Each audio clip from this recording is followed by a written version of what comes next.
episode sebelumnya, Joel terkapar hingga tak sadarkan diri karena tertikam di perutnya.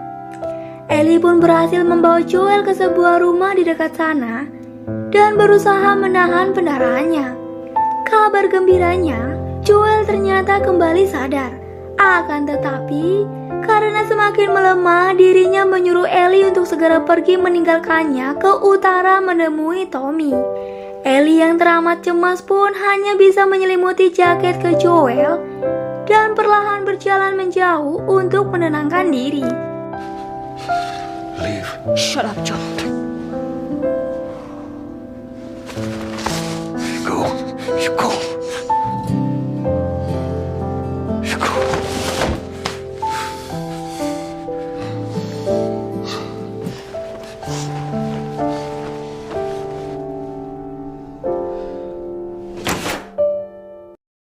Lalu, film pun flashback ke waktu di mana Ellie masih berada di sekolah Fedra di zona karantina Boston.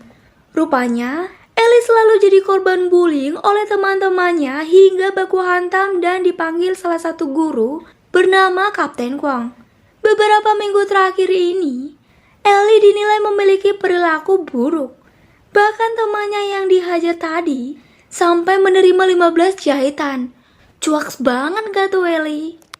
Walaupun begitu, Ellie dianggap sebagai salah satu anak yang pintar dan punya jiwa kepemimpinan di atas KKM dari teman-temannya.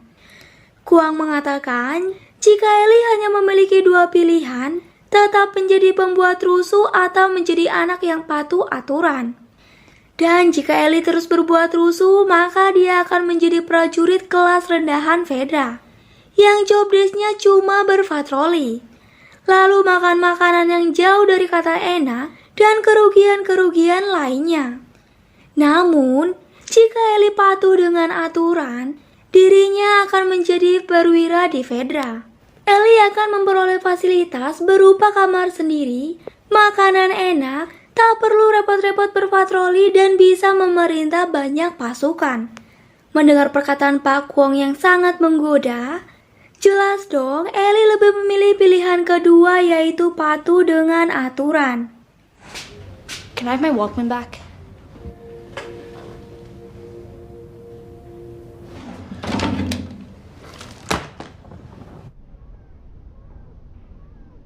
Sampai akhirnya di suatu malam saat jam 2 dini hari, ketika Ellie baru akan tidur, ada seseorang yang menyelinap masuk ke kamarnya yang ternyata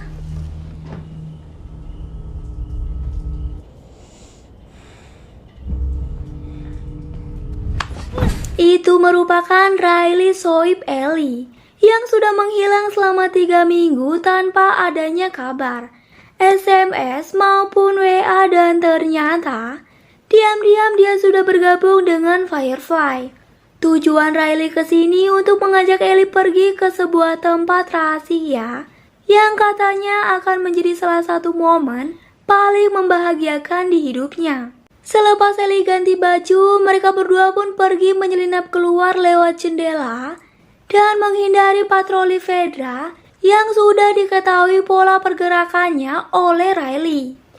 Kemudian mereka berdua masuk ke sebuah gedung, menaiki tangga ke lantai 7 dan menemukan mayat seorang pria dengan arak juga obat-obatan di sebelahnya. Yang tentunya dia mati bunuh diri karena kena mental dengan tekanan di sana. Tapi tiba-tiba It's like from before.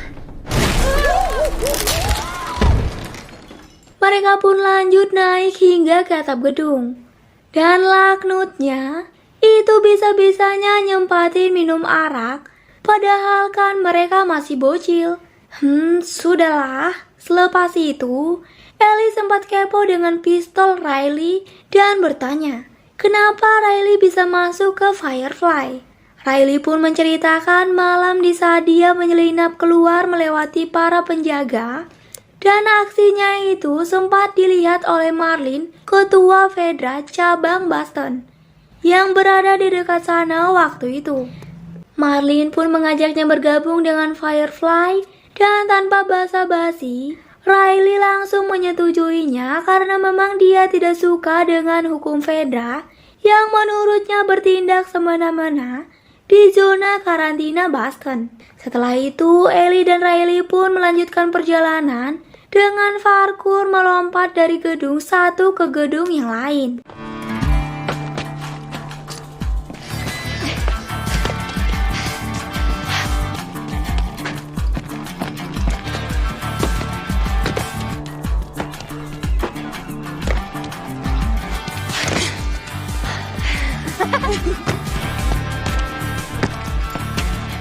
Akhirnya mereka pun sampai di tujuan, yaitu sebuah mall terbengkalai yang disegel oleh Fedra.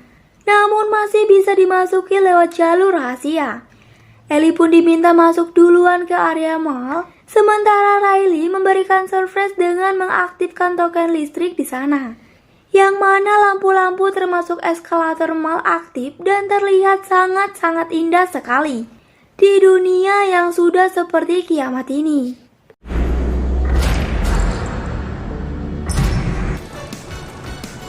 No way. This is so cool. Karena sudah tak bisa menahan kegembiraannya, eskalator pun dimainin. Melihat toko-toko naik komedi putar, cekrek-cekrek di fotobox juga main di time zone.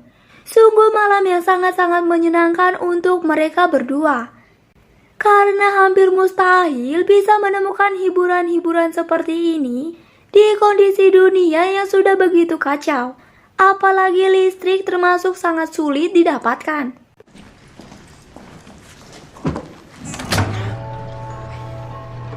Oh.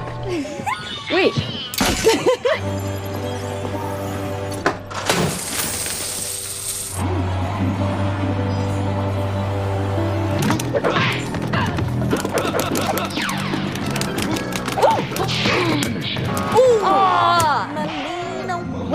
That is Akan tetapi, di saat mereka sedang asik-asik bermain, ternyata di toko istana boneka yang agak jauh dari sana terdapat Jombay tahap 2, yaitu Stalker, yang terbangun karena mendengar suara berisik dari Riley dan juga Ellie. Selepas itu, karena hampir pagi, Ellie pun ingin cepat-cepat pulang untuk sekolah. Namun sebelum itu, Riley membawanya ke food cart, yang mana dia sering bermalam di sana, lalu memberikan buku Novun Intended yang sering Ellie bawa dan sempat dibacanya di episode keempat.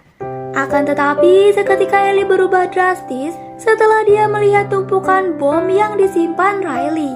Dan rupanya dia mengajak Ellie jalan-jalan ke mall karena Marlin akan memindahkan Riley ke Firefly cabang Atlanta. Dan malam itu merupakan saat-saat terakhirnya di zona karantina Boston. Mendengar itu, Ellie yang awalnya sangat bahagia menjadi sangat sedih dan kecewa. Karena dia harus berpisah dengan satu-satunya soibnya yang paling dekat dengannya saat itu. Sambil menahan air mata, Ellie pun berjalan menuju keluar mall. Namun akhirnya, dia kembali lagi ke dalam agar bisa lebih lama bersama Riley sebelum mereka benar-benar berpisah. Lalu tiba-tiba Ellie mendengar suara teriakan dan seketika dia bergegas berlari menuju sumber suara itu. Yang ternyata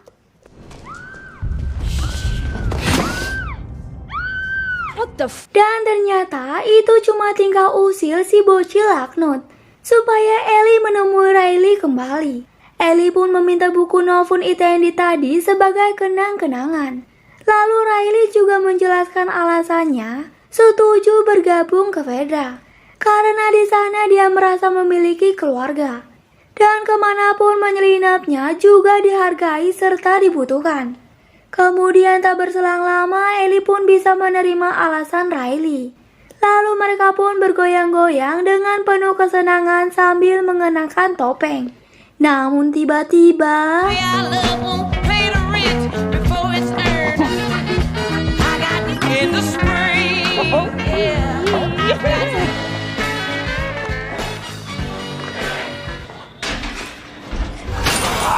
Yaps, kesenangan mereka seketika langsung pupus disebabkan si Jombay Stalker yang muncul menyergap mereka. Seketika Riley langsung menembaknya, namun hanya melukai kakinya.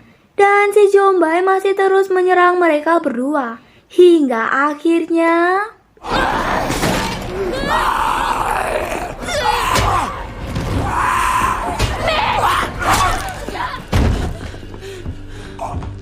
Meski berhasil membunuh Jombay stalker tersebut, sayangnya mereka berdua malah terkena gigitan. Ellie di tangan kanannya, sementara Riley di tangan kirinya. Mereka pun hanya bisa terdiam melihat luka masing-masing. Dan Ellie yang marah dengan kondisi mereka saat itu, melampiaskan emosinya dengan memecahkan etalase kaca di sana. Sambil duduk bersebelahan, Riley mengatakan jika mereka hanya memiliki dua pilihan, yaitu bunuh diri menggunakan pistol tepat di kepala, atau membiarkan diri mereka berubah menjadi Jombay.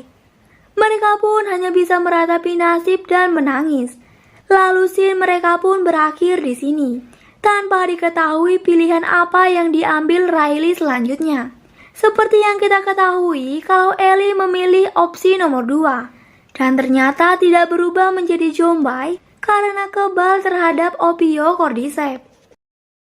Scene pun kembali ke masa sekarang, di mana Ellie yang panik menggeledah seisi rumah dan beruntungnya dirinya berhasil menemukan benang jahit beserta jarum. Saat itu juga Ellie berusaha menyelamatkan Joel dengan menjahit lukanya dan berharap satu-satunya orang terdekatnya itu bisa tetap hidup dan terus menemaninya.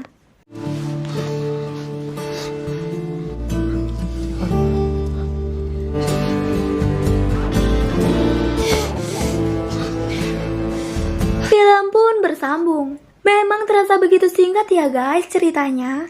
Ya, setidaknya kita jadi tahu bagaimana awal mula Ellie bisa terinfeksi.